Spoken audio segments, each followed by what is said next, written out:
Hello and welcome to another quick look. Me, GamerWolfSix, of another furry visual novel. This one sec. Where's my thing? Ah, there. Ooh, 1,000 Yards. A game about, as I bring up the synopsis. Well, it's about tragedy. But if you want to play this game, you can get it for free on itch.io. Because it's finished and all that stuff.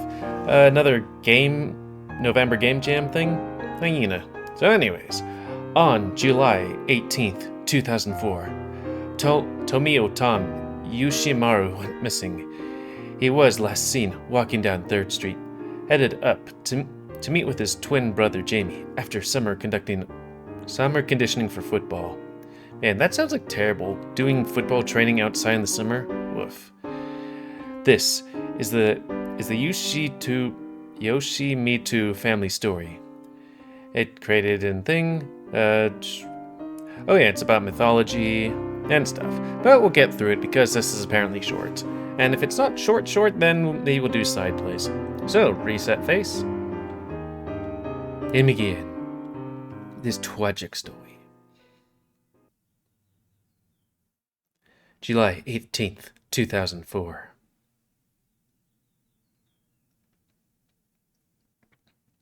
The detective holds a piece of paper in his hand. He fidgets with it while he waits for me to answer him. He's a fox, and he looks pretty young, but his eyes are ringed with dark circles that makes him look much older than he probably is. Did Tom say anything odd to you before his disappearance? No. He had prefaced the question with a disclaimer that anything I say here stays between us. He won't tell my parents, but he will tell other investigators about it if it pertains to the investigation. Meanwhile, my parents are in their study, calling everyone they can think of. Mom's parents across town, Dad's brother out in New York. Next, they'll be calling Dad's parents, both still in Los Angeles, across the country, in case they knew that he had hopped on a plane, just looking for him. Did he ever make plans to get out of here? No. We used to fantasize about escaping Miller's Gap when we were younger. Then, once he got into football, it became about going to the same school. Our plan was either Ohio State, our mother's alma mater, or USC, our father's. When we'd play for the same NFL team. The Browns were our first choice, even if they were bad, but we wouldn't complain about the Beagles or the Steelers. And actually using actual football? I don't know. We thought that we'd be able to tell all the college recruiters and then all the NFL scouts that we were a package deal, and that wherever Tom went, I would go. By now, though, our own preferences had merged. We both publicly agreed Ohio State, but I found myself privately yearning for a chance to go to USC. I love the winter and the Big Ten, and OSU in general, sure. But by this point, I was enticing myself with daydreams of sunny beaches, days that never dipped below 60 degrees Fahrenheit, and images of rugged, handsome surfer dudes in skimpy billboards. I never told Tom about that. Let's go over what happened one more time then. If there's anything you can remember, Jamie, even if it's tiny and insignificant to you, I want to hear it. Okay. I repeat everything I had told him about my brother disappearing. He was finishing up summer conditioning for the day while I was at the little coffee shop on 3rd Street working my college applications. I wanted to start early, and ever since I sprained my ankle at the beginning of conditioning, I had been on something like injured reserve for about a month. We got in the habit then of meeting outside the school's field, which was about a block down from me. That afternoon, he texted me that he'd come to the cafe and get a smoothie or something because he was tired after conditioning, and they just started offering them. Practice ended at 5 o'clock. 5:15 rolled around, and he wasn't anywhere to be seen. At 5:30, I left the little corner booth and began heading towards the high school. Maybe he was talking to someone on the street. Tom was like that. He was charismatic and charming, and the type of extrovert who would strike up a conversation with someone about pretty much anything. I never saw him. I figured practice had gone out late, or the team had gotten in trouble, so they were running bleacher sprints. I'm wondering what game this is kind of not really triggering, but remind me of. I guess maybe Echo, where it's like, hey, somebody's missing. What happened to them? Though I'm also thinking of maybe another game. I'd have to go through my list of, hey, this person's disappeared. What happened?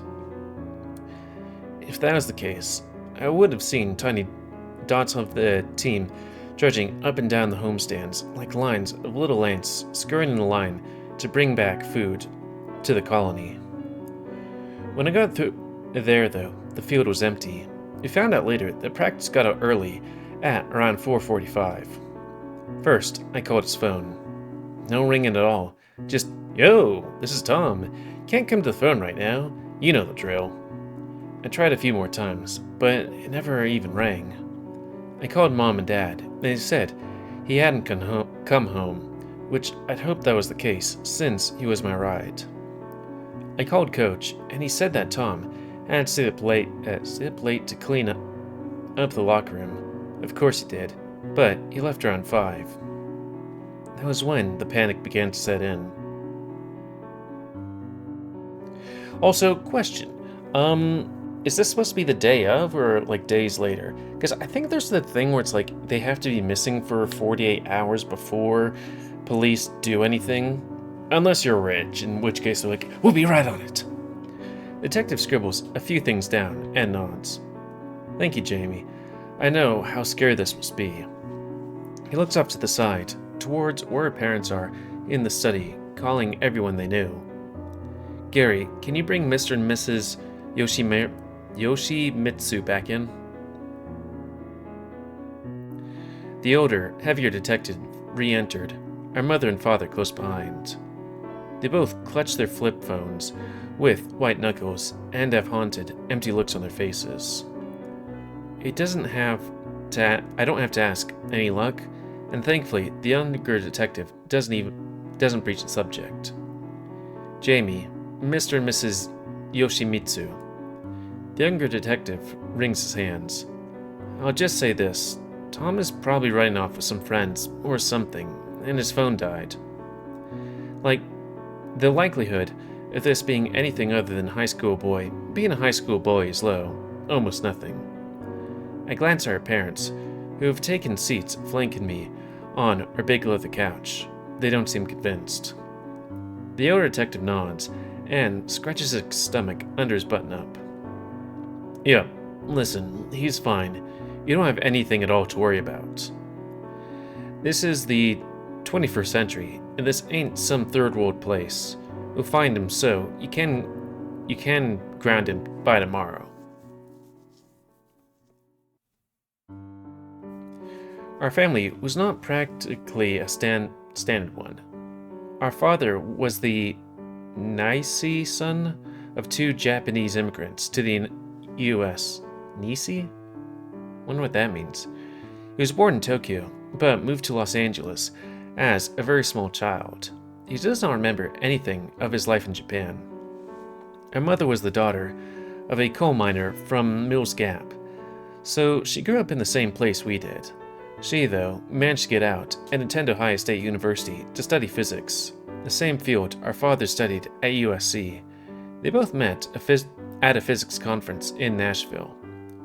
Our mother, by then, had returned to her hometown and found work at Rourke University, the liberal arts college in town. Our father, a theoretical physicist who had trouble staying tied to one place, would drift from one visiting professorship to another. Was there an independent researcher? Where was there? Oh, I don't know. They were, at that point, exactly what the other needed. Our father needed a rock to tie himself to, so he wouldn't fly away endlessly, while Mother needed someone spontaneous enough to keep herself from sinking into an empty and unfulfilling routine.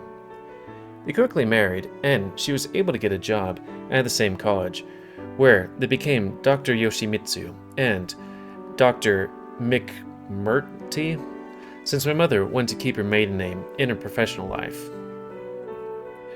We were our parents' third try. This is something our father mentioned often, especially when we were children. In his mind, our twinship was special. The 2 failed pregnancies in the years prior to our birth were just preparation for the 2 of us coming. Neither of us wanted to be born without the other, he would say, a soul split in twain. Our mother hated when he said things like that. She was a woman of the truth, of concrete reality. She would rebuke him, and they would argue. Our father would say that she had no respect for his subfield of study, and thought she was better than him, while she would say that he put too much stock in his own superstitions and was too mercurial. Not sure what that means. And that's why he was never able to nail down professorship before they met. When the argument would fizzle into them, both sequestering themselves on opposite side of the house, it became my and Tom's job to pull them back together again. It was our mother's child wearies? Tom was our father's. Wait, I was mother's. Oh, I was our mother's child while Tom was our father's. This became our assignment when they would both argue and split. I'd approach our mother, who would sit in the study, hunched over an academic paper, her red pen scratching and flying across the page with furious energy. I pitted the students whose papers she would grade pitied the students grade when she would argue with her father. Tom would find him perched up in the back porch, smoking or sometimes drinking. God, I can read. Maybe I need to slow down a bit. That's where we would do our work. I would console our mother and say if they split, I would stay with her. Tom said he told her father that he'd moved back to Los Angeles with them. I know that we were both lying, but it would work.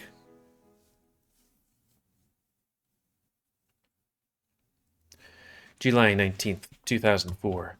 Okay, so that's July, and okay, so this is the day afterwards. Also, it is kind of weird that they're like, and we're going to have a picture of him without a shirt.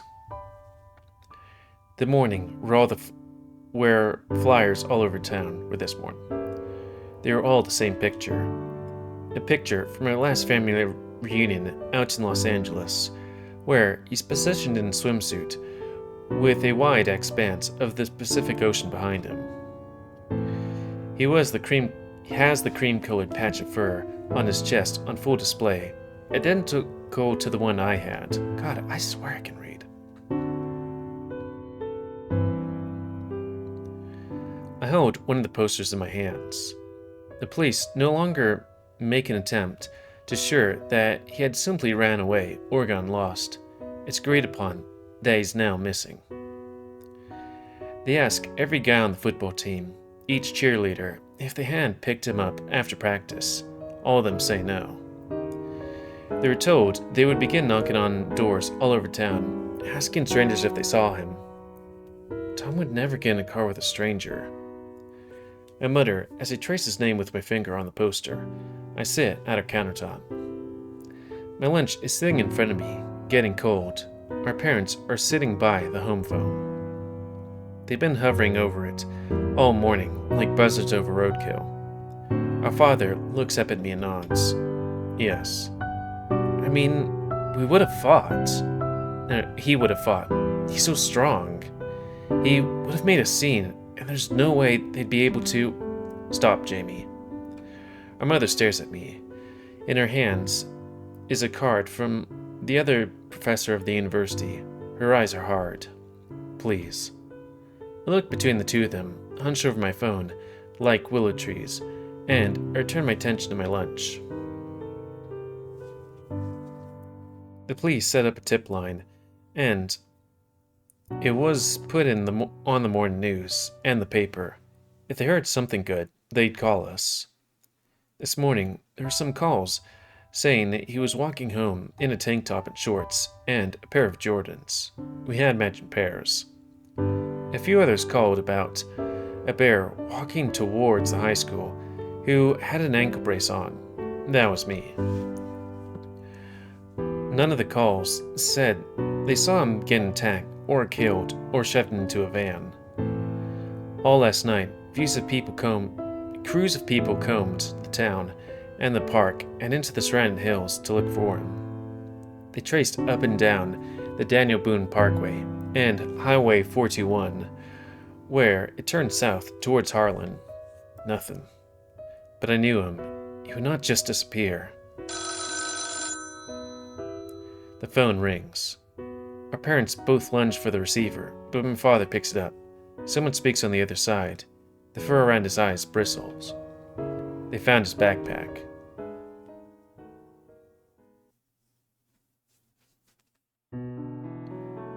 Some old pair of crows found it, crammed into some hedges on the side of the 3rd Street while they were taking a walk.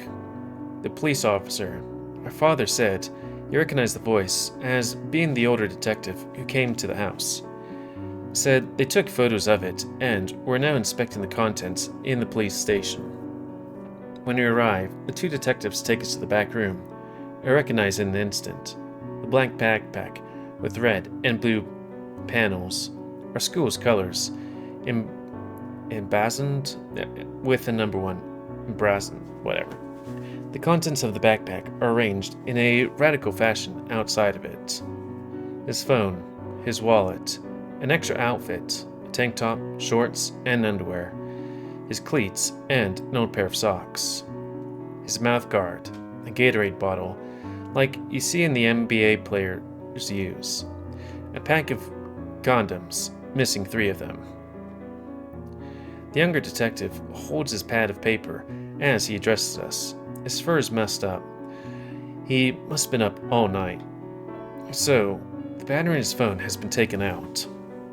And, assuming he had any money on him, all the cash from his wallet was taken. They left his cards, though. Boy, that doesn't bode well. Condoms confuse me. He didn't have a girlfriend, and if he had been hooking up with anyone, he would have surely told me about it. I told Tom about the guy I'd been crushed on since last year. The guy in marching band who played flutes. How funny, right? Though I had left out the fact that we had hooked up in my truck. Ooh woo. My parents stare at me. I shake my head. I don't know where the condoms came from. Our father stares at the backpack. Have you all swept it for anything? You swabbed? Fur, feathers, blood? The older detective nods. We've sent enough to the forensics lab. We should get the sample results in a day or 2, but there was no fur on it. It was likely whoever did this wiped it with a lint roller or something. Our mother frowns and shakes her head. Our father covers his face with his hands. When we go home, the car is silent.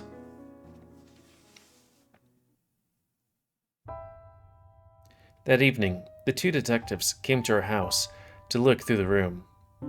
Tom and I had shared a room.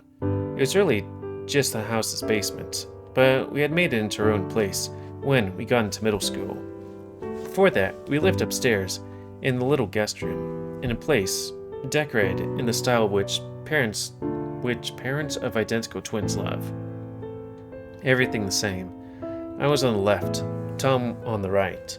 Our names in English and Japanese posted above our beds. Our room in the basement was nice, even if it was cramped sometimes. I was still on the left side of the room, while Tom stayed on the right. When the detectives came in, I sat on the bed and tried to play my GBA and not pay attention, but I found myself glancing over at them as I rifled through my brother's things. Did he have a journal you know of? The young detective stands over me. He's tall, and I see he's wearing a name tag, Roach. No. I know neither of us have journals. Anything we would have written in them, we would just tell each other in person. Any stash of money or drugs? He kept some money in the sock drawer. Detective Roach looks back. The older detective nods and begins sifting through his sock and underwear drawer. He never did drugs. He would have told me. Any girlfriends he'd once run away with? No. Would I want to put the audio down just a smidge? Maybe. Maybe not that far down. I shake my head. Okay, I just put it down a little bit and all of a sudden it's like, oh, you want to put it practically off? You would have fleeting crushes and people he'd be attracted to, sure. Even the guy in marching band, Jack, was something I understood to be temporary, ephemeral. The fact that we grew up in Miller's Gap was only by chance. This was something our father loved mentioning, much to her mother's chagrin. We'd talk about his distaste for the town all the time, which would frustrate her, since it was her hometown. It was a common starter to arguments, and one we'd have to swoop in to solve. And tell our mother, we love it here, while Tom would tell our father that this place was temporary, and soon would be someplace more modern, more metropolitan, more fitting for a cosmopolitan family such as our own. What does cosmopolitan and metropolitan mean? I guess like metro means, trains and stuff. Detective Roach stares at me, and his eyes seem to tinge with a slight amount of sadness. Twins have secrets from each other. I went to slap him. I went to grab the collar of his gay little trench coat and scream at him and shake him back and forth. How dare you say something like that about my brother? But instead, I just shake my head and turn my attention back down to my GBA. Money's still there. The older detective calls over from Tom's side of the room. Detective Roach, boots clumped against the hardwood floor as he returns to his work.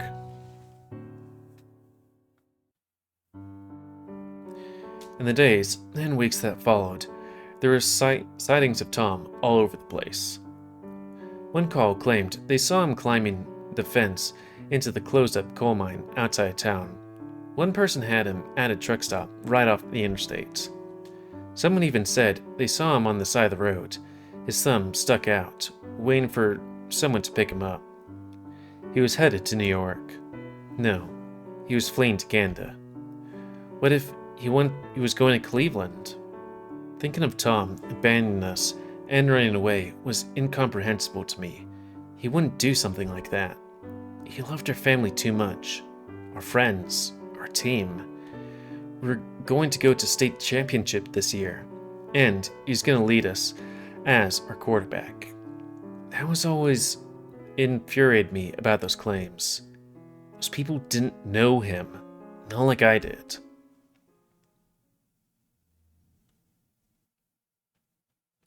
August 17th, 2004. So that's like June, July, okay, almost a month later. The first football game of the season. I sit on the bench in the locker room, my pads strapped on and my face painted, two thick lines of white paint lathered through my cheek fur. You're playing the private Catholic school in town. It's always a big rivalry matchup. I'm ready to flatten someone. That's one of the wonderful things about being fullback, a running back, who in my case used to be defensive tackle. There are few things as satisfying as running over a man. Ooh ooh. There had been no updates, and tomorrow marks the 1 month since he had left summer conditioning and was never seen again. The forensic test on his backpack came back inconclusive. There was nothing there. No fur, no feathers, nothing. Just Tom's DNA, as far as the eye could see. The search parties had continued, spreading out further into the country, along the side roads and gravel trails, and deep into abandoned hollers. I wonder what a holler is. Nothing. A pair of large, heavy hands clamped down my shoulders. I look up. It's Coach Frederick. The bull has a tender expression on his face. It's one you don't see very often. I saw it earlier this summer, the first time I saw him after Tom disappeared. Are you ready? Yeah, I'm excited. If you need to come off the field or go back to the locker room early, let me know. There's no judgment here. I won't, that won't have to happen, but I nod and smile anyways. Thanks, coach. He pats me on the shoulder again, before stomping away. The other players chat and get ready. Tom was a much more social creature than I was. He ran around in the same circles as our friends overlapped, but it often felt like I was just tacked onto the group because Tom was there. We'd always do a pre-game ritual where the whole team would crowd around him in a circle and he'd hype us up. We'd erupt into cheers and jump up and down and shove each other, and for a few minutes, the inside of the locker room was transformed into a mosh pit at a metal concert. You had to get angry. You had to hate the other team. And God, I hate Miller's Gap Catholic. Our backup quarterback, a junior named Mason Surratt, filled my brother's role. He worked for the most part, but I could only think about how much better it would be if Tom were here.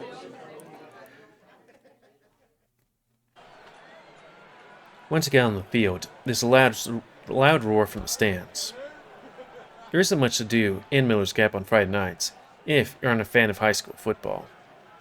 Our student section is all wearing white for Tom, and so is the marching band. I can feel Jack's eyes on me all the way up in the flute section.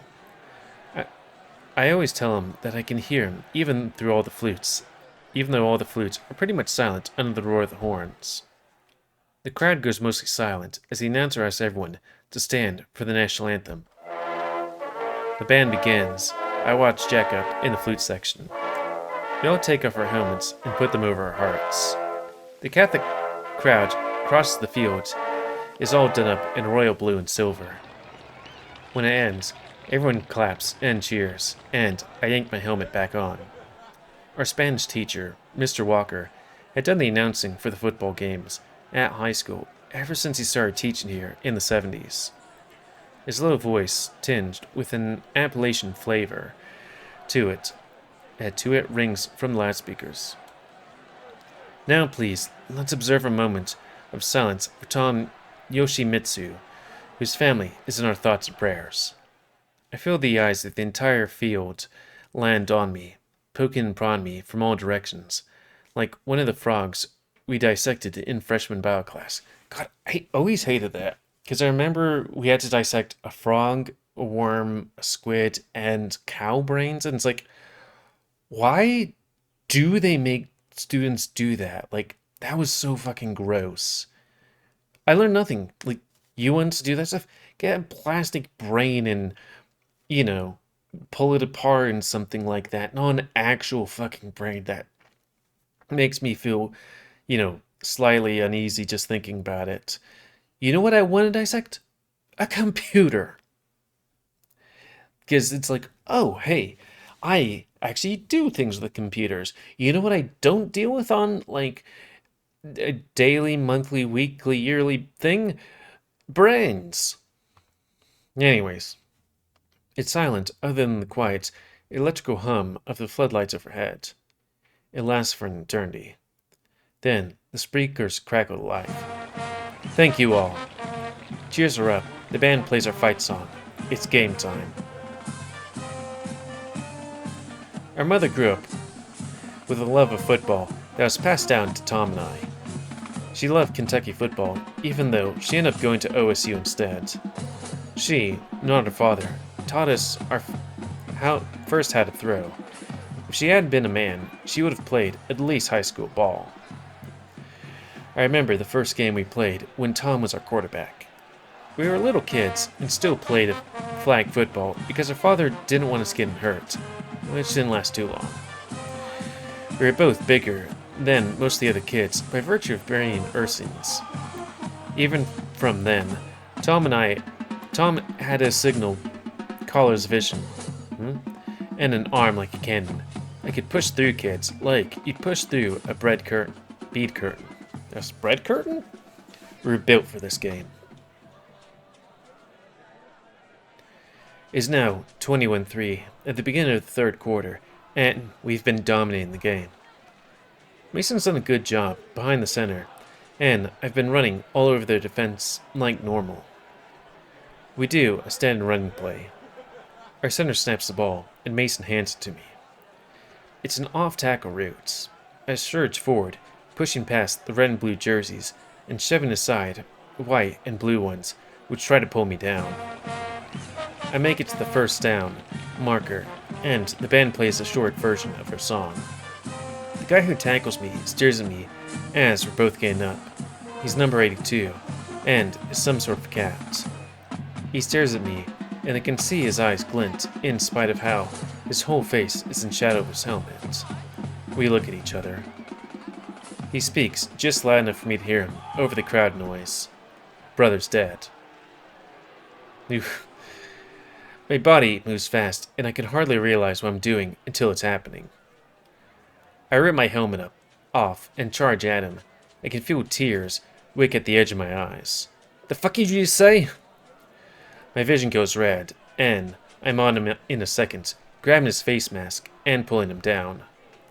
I rear my fist back and slam it into his stomach under his pads, and as I'm rearing back to do it again, a nest of hands wrap around me and yank me away from number 82. He's kneeled down on the ground, wheezing, looking like I placed that punch real good.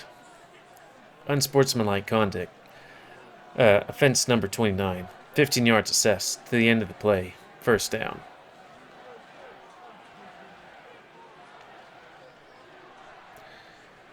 When I'm led to the bench and the play continues, Coach stomps over to me.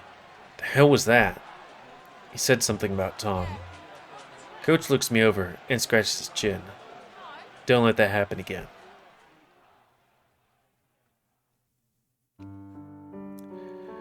Once, when Tom and I were both freshmen, we went out to get Japanese food from a nice restaurant in Louisville.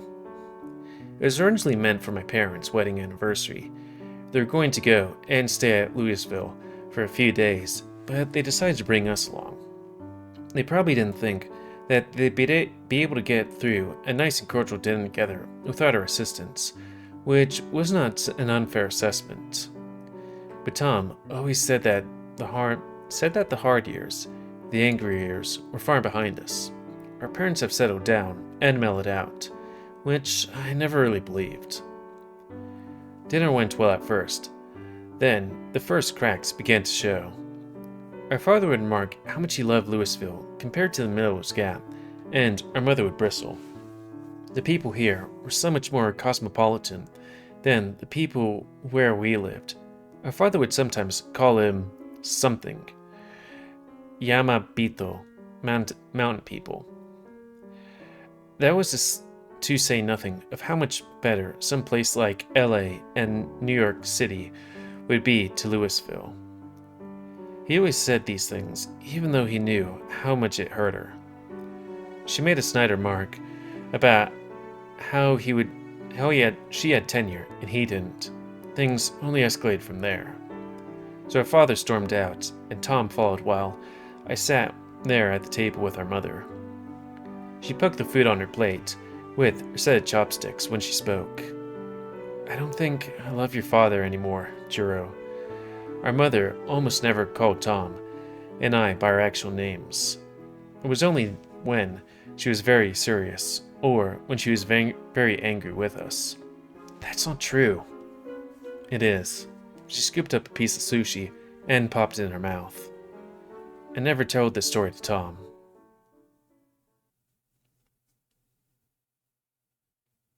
October 13th.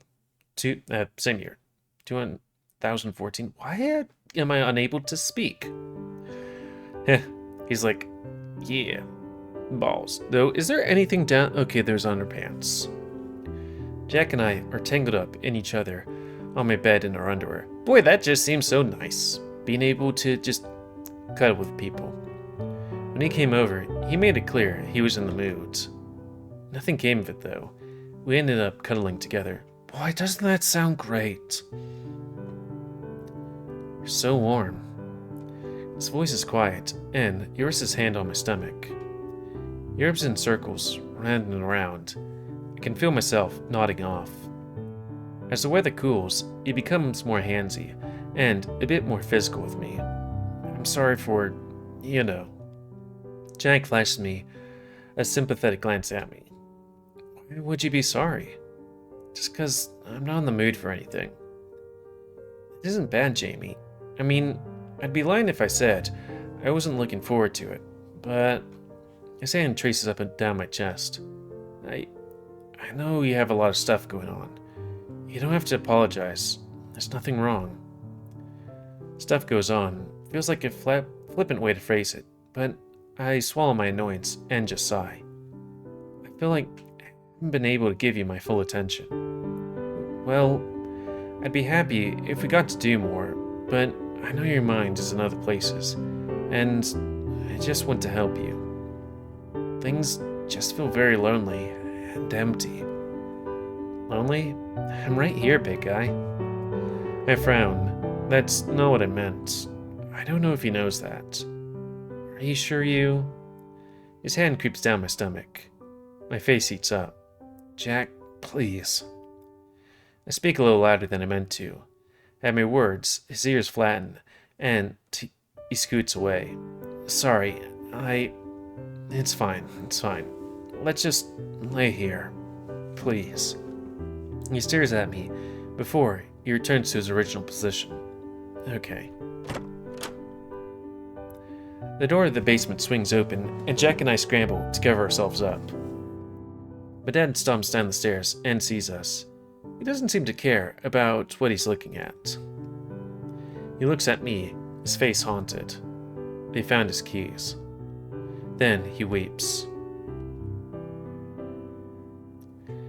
A pair of campers found his keys near Green Lake, half submerged in the mud, when they were embarking on to fish out in a canoe. To be honest, I didn't realize that his keys weren't in his backpack when the police had told us. But they were his. Our front door key, his car key, both of them were there. What sealed it was the keychain of Tokyo Tower he had gotten when he went to visit some of Dan's family back in middle school. It had the same keychain. The find was a huge deal in the news around town. There was hope. It kind of reminds me of when I moved to a town to go to college, and it's like there was this person who was missing, and it was all over town. Unfortunately, they found the person later, dead. It was the boyfriend that did it. It sparked another few days of vigils and searches and moments of silence over town, but nothing came of any of them.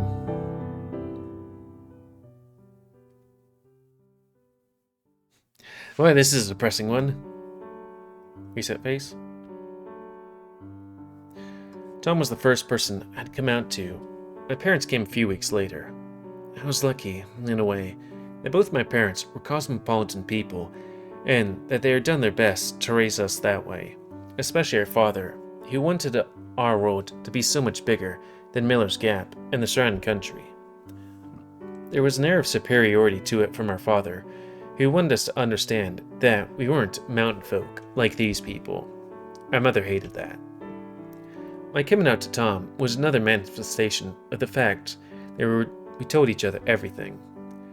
This was the summer between our freshman and sophomore years, and I told him it while we sat down in our room debriefing on our summer conditioning. When I told him, he just stared at me and then shrugged. Why would I care? Or, why would I care?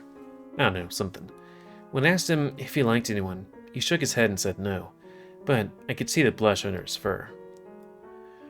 Once, when I was on the family computer, I went onto one of those forums and found a section talking about true crime. Most of it was the normal stuff. JFK, a few ones about 9/11, John Bennett Ramsey. But one of the threads I found was about Tom.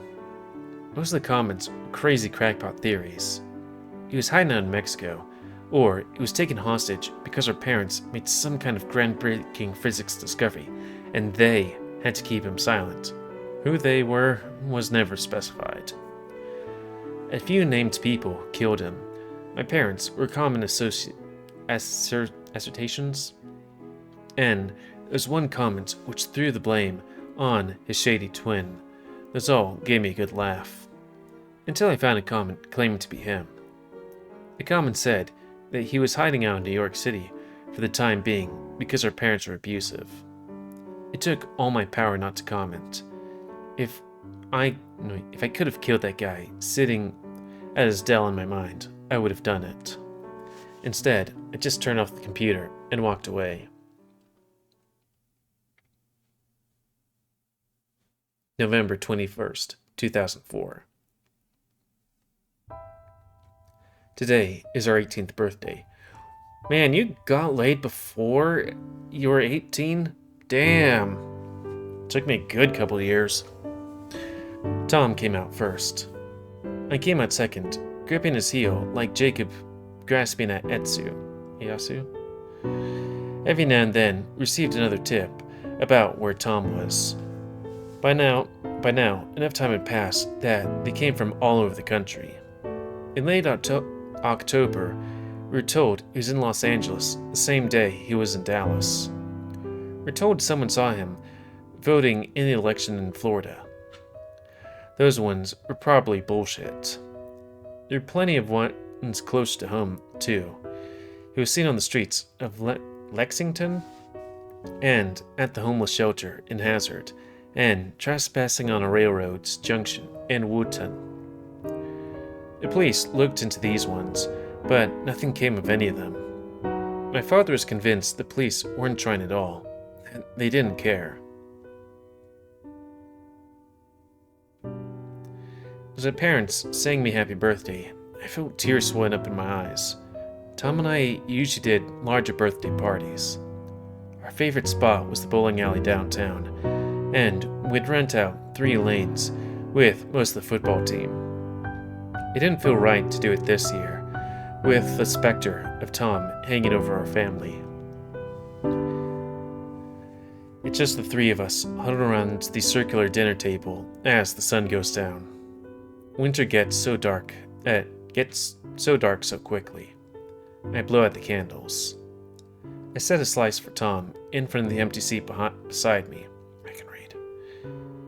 He's still receiving cards, one from the football team and the boosters, our teachers, a number of football recruiters and coaches, all the churches and businesses in town. They're all set up where he should be sitting. I place slices from parents in front of them too. Lately, they haven't been occupying the same space, but to sleep. It's been more like ships glancing past each other in the night. They brush past each other, headed to the study or the kitchen. They do try to eat dinner with me. I appreciate them putting in the effort. The cake is the same color as blood. Red velvet, Tom's favorite. Happy birthday. My mother reaches out and holds my hand. I remember when your hands were so little that you'd only be able to hold the tip of my finger. Do you remember that, Ken?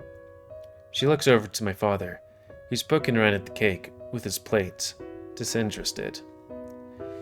He often doesn't eat, and has lost weight over the past month or 2. Both Tom and I took after his stocky frame, but that's mostly gone away. He stands small, hunched over himself. My mother clears her throat, and he looks up. Yes, you would always reach up and grab my glasses and try to pull them off my face. You and Tomio. I started wearing contacts after that. He smiles, and his voice wavers. I laugh. The smoke from the candle still lingers in tiny streams in the air, like burned incense. My grandparents used that kind of incense in front of the Butsudan when they went to mourn someone who passed on. I take a bite of cake. What did you wish for? My father stares at me. Tom. Is there any other answer?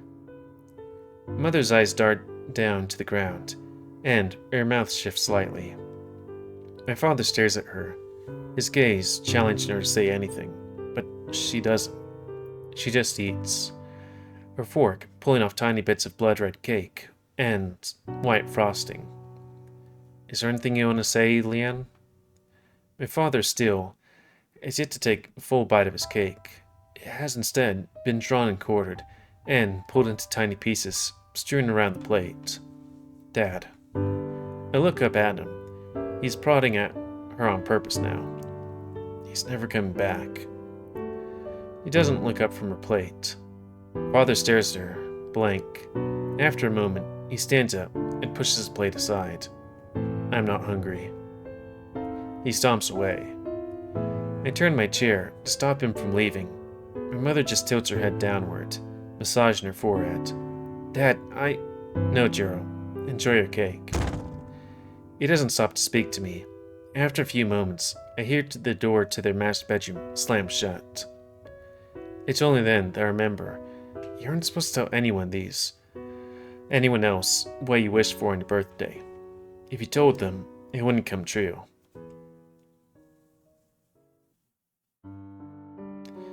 The vigils continued, even though they slowed down. Sometimes groups in town, like the Rotary Club, or the Odd Fellows, or the Freemason Lodge, would go out in the country, end up hiking trails and hollers, but they would never find anything. Ladies from Mom's church brought over an array of dishes, housed in Tupperware and wrapped in tinfoil, all manner of casseroles, and bakes, and anything else imaginable. My father used to love cooking and making his mother and grandmother's recipes. He didn't do that much anymore. Dinner ended up just being reheated casseroles.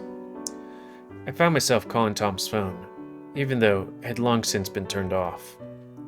The investigators weren't able to find anything on there that seemed like a lead, so it sat abandoned in the evidence locker with the rest of the things in his backpack. I'd lay in bed and stare across the room where he used to sleep and call, "Yo, this is Tom. Can't come over the phone right now. You know the drill." I'd just hang up once the shrill beep sounded, but I'd leave a message every now and then. I'd use the opportunity to tell him about things going on with our family or gossip around school. That day, I'd tell him how good the red velvet cake was. This became my evening routine when I was laying in bed, unable to sleep. A few weeks later, I signed my offer to go to USC and play football. At the same time, Ohio State made an offer to Tom in absentia for him to go play as well. It was a gesture of goodwill more than anything. This made my stomach turn. I had sworn to go to the same university, and even if he wasn't here to accept it, it couldn't help but feel like I had stabbed him in the back in some cruel, evil way. If he was still out there, what if he watched the sports news and saw there was five-star fullback recruit Jiro Yoshimitsu of Miller's Gap. KY commits to USC, and the line disappeared. Brother given honorary offer to Ohio State right under it. I wish he saw it and became angry enough that he'd reveal himself and scream at me for betraying him and splitting the two of us up. And what did they mean, honorary? It made it seem like he only got it because he disappeared, which just wasn't true. During the signing, I sat up on the stage of our school's auditorium with my parents flanking me on either side, and with Coach looming over me. The USC scout, who I'd been talking to since last year, wasn't there. He was busy trying to lock in some tight end from California, but he sent us a letter with a big box of USC gear.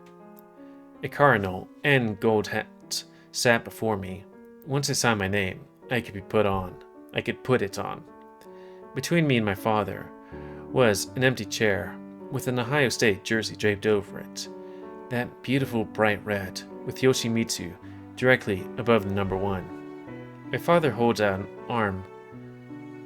the arm of Tom's jersey, rubbing the fabric between his fingers, as if it wore a set of rosary beads. Even when I signed the paper and donned the cardinal hat, as the small audience clapped, his hand never left the jersey.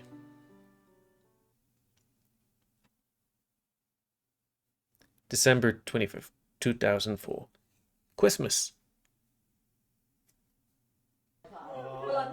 Christmas. Normally, we would have it at our house, but this year, we decided to fly to Los Angeles to spend it with my father's family. They didn't really celebrate Christmas, at least, not the religious aspects of the holiday. Sorry, really odd. But I could always count on good presents, from my parental grandparents and my uncles. Sometimes I get things from my distant cousins, who still live in Japan. We cluster around the hearth with my grandparents' house in my grandparents' house. It's not too big, but it can fit the family just fine.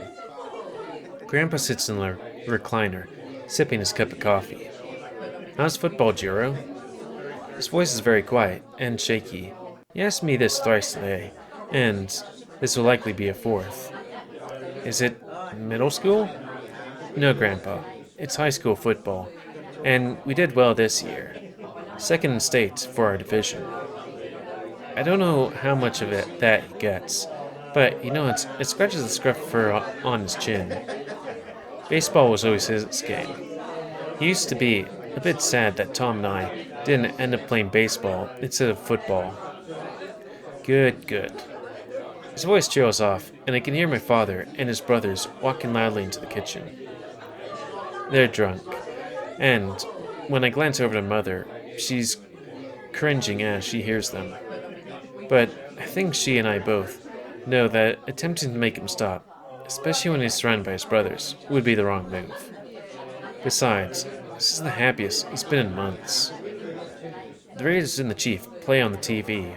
Most of my father's family are Raiders fans, from in Los Angeles in the 90s, and soon, this time, for us to open our presents, or it's time. My mother and father sit next to each other on the love seat, but they're both scooted as close to the armrest as possible, leaving a couple of inches of space between the two of them. My grandfather looks around once the whole family is in the living room. Me, my parents, my father's brothers, and their families. He grumbles. A bunch of Japanese characters. Maybe I could just take a snip of that and be like, okay, Google Translate.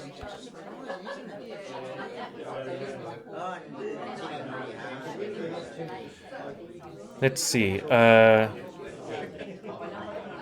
I'm not sure if I can just... Yeah, okay, I can't do that. Yeah, well, I'm just too lazy to get my phone to do the thing. He does this at times. He switches back into Japanese since it's comfortable for him in his old age. The room falls silent. My father stares at Grandpa. After a few moments of tense silence, he grabs a bottle of Kirin, which sat on the coffee table by the love seat, and hurls it across the room. Okay, I kind of wonder what is said. The only thing I can think about is, where's Tom, or something like that.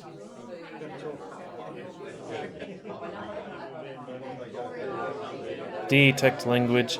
Well, it would be Japanese, but still. Where's Tomio-kun?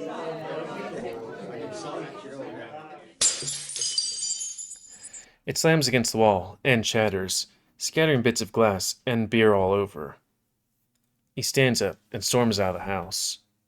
Grandpa doesn't understand what's wrong, or even why what he said infuriated my father so much. He just shakes his head and sighs.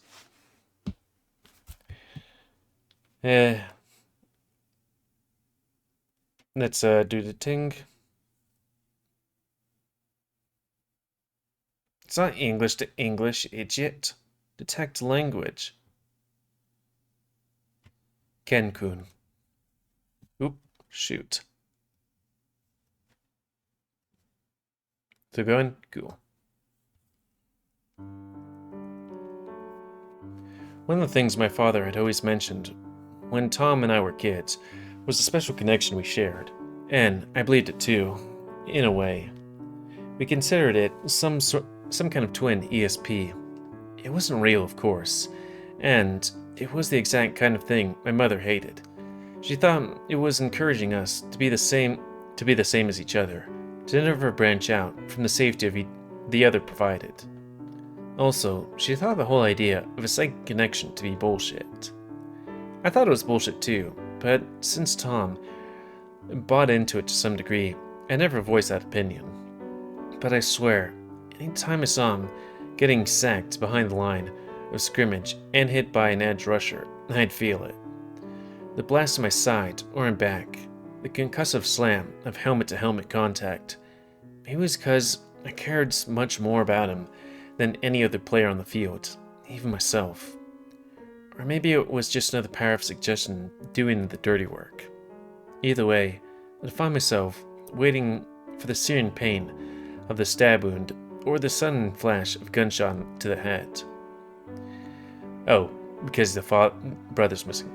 Maybe I could feel the final sensation he got, and out of some form of closure, as morbid as the thought was, the sensation never came.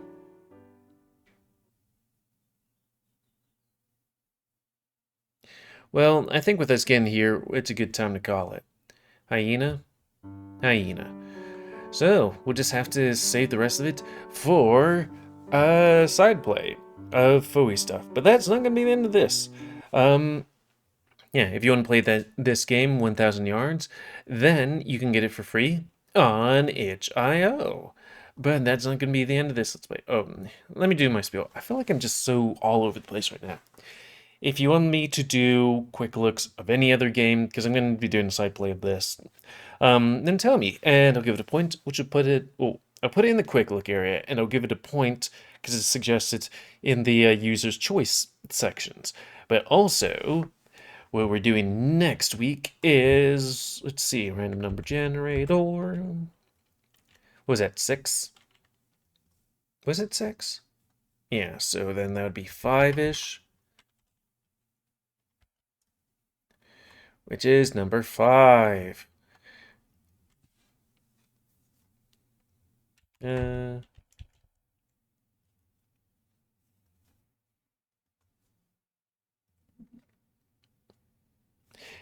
Undefeated. It needs to be 18 years or older. But yeah, undefeated. Oh, is it like about fighting and stuff?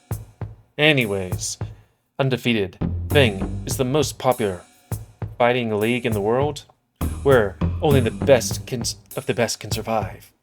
Also, I'm gonna put this down a smidge. Featured in a private underground arena, the combats eat, sleep, and live for the fight.